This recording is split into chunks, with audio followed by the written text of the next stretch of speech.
ચાલો એક બહુ અગત્યની વાત કરવા જઈ રહ્યો છું. સ્ક્રીનશોટ ઉપર હું તમને વિગત મોકલાવીશ. આજકાલના યુવાનો જે છે એ નવી ટેકનોલોજી વાપરે છે, બહુ સારી વાત છે. હું ક્યાંય નવી ટેકનોલોજીનો વિરોધ કરતો નથી. હંમેશા જૂની ટેકનોલોજી એટલે જૂની સિસ્ટમ અને નવી ટેકનોલોજી બંનેને મેચ કરીને આગળ ચાલવું જોઈએ. માત્ર કોઈ એક સિસ્ટમ ઉપર ભરોસો કરીને આગળ ચાલી શકાય નહીં.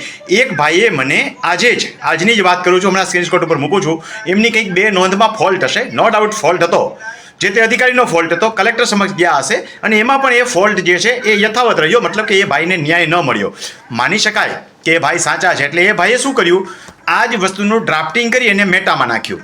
એવી જ રીતે એમને જે છે એ આ અન્ય જે આર્ટિફિશિયલ ઇન્ટેલિજન્સી હોય એની અંદર એ નાખ્યું, ચેટ જીપીટીનો ઉપયોગ કર્યો. અને પછી એમાંથી નિચોડ બધામાંથી એ આવ્યો કે આમાં કલેક્ટર સસ્પેન્ડ થાય. એટલે એ ભાઈએ મને બધી વિગત મોકલાવી, મને કે આમાં કલેક્ટર સસ્પેન્ડ થાય, હવે મારે શું કરવું? મેં કીધું ભાઈ એક પણ દાખલો દેખાડો ગુજરાતમાં કે વહીવટી ક્ષતિને કારણે કોઈ કલેક્ટર સસ્પેન્ડ થયો હોય. યાદ રાખજો, વહીવટી ક્ષતિ અનેક થાય તો પણ કલેક્ટર તો જવા દો, કોઈ તલાટી પણ સસ્પેન્ડ ન થાય. એટલે મારો કહેવાનો મતલબ એટલો જ છે. આમાં ક્યાંય તલાટીને કે કલેક્ટરને છાવરવાની વાત નથી કરતો.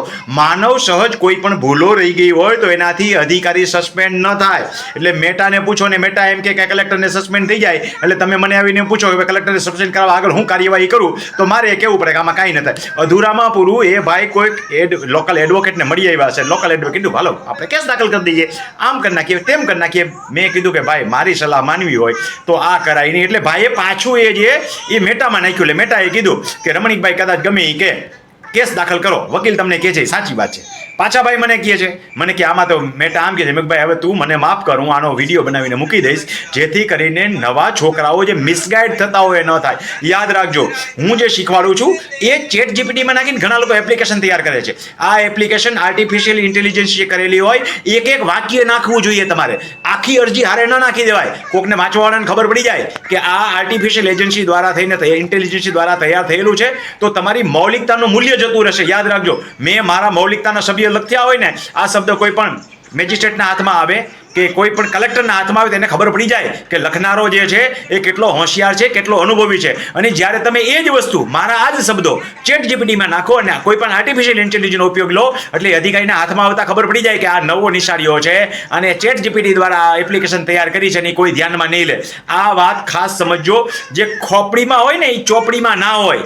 એટલે ક્યાંય ટેકનોલોજીનો વિરોધ નથી કરતો, પણ ટેકનોલોજી સાથે સાથે મગજનો પણ ઉપયોગ કરવો જરૂરી છે. અત્યારે તમને સ્ક્રીનમાં આ ભાઈ સાથે જે વાતથી મોકલાવું છું, એટલે કોઈને એમ ન લાગે કે બનાવટી છે. હજી એક બીજી ચોખવટ પણ કરવાની રહે કે ઘણા લોકો એ અમુક, કોઈના નામ મારે નથી લેવા, હું તો સેવાના ભાવથી જ ચલાવું છું, પણ તમારે કોઈ કોમર્શિયલ એડવોકેટ કોણ છે એ જરા જુદું તારવવું પડે.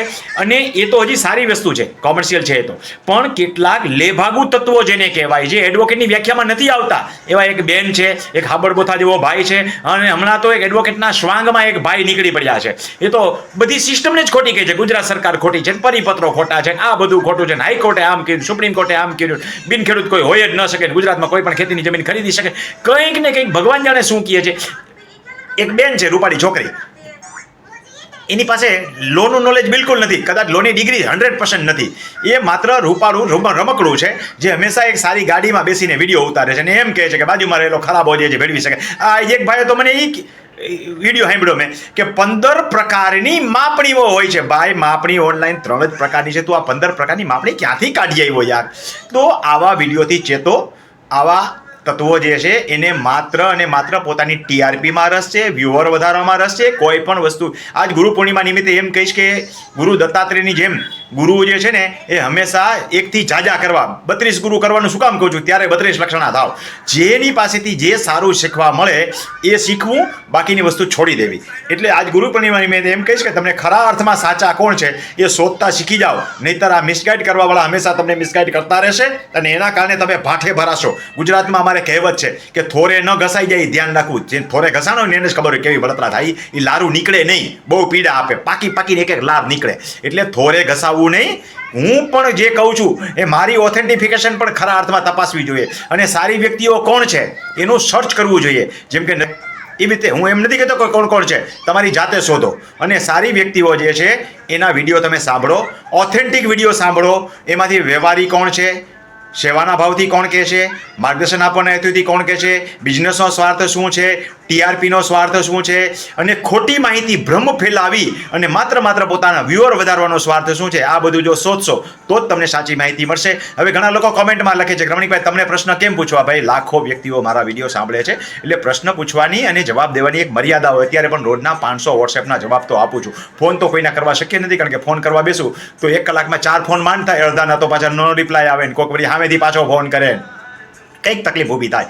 એટલે એ લોકોને એક જ કહીશ કે ભાઈ યુટ્યુબમાં જઈ રમણીકભાઈ કોટડિયા વિડીયો ચેનલ જુઓ. એમાંથી લગભગ 2200થી વધારે વિડીયો છે. કોઈ પ્રશ્ન એવો નથી કે જેનો જવાબ મેં ન આપ્યો હોય. તેમ છતાં તમારો સ્પેશિયલ પ્રશ્ન હોય તો યુટ્યુબમાં મેં પ્લેલિસ્ટ આપેલું છે, એ જોઈ લો. એમાંથી મારો 9898 વાળો નંબર મળશે.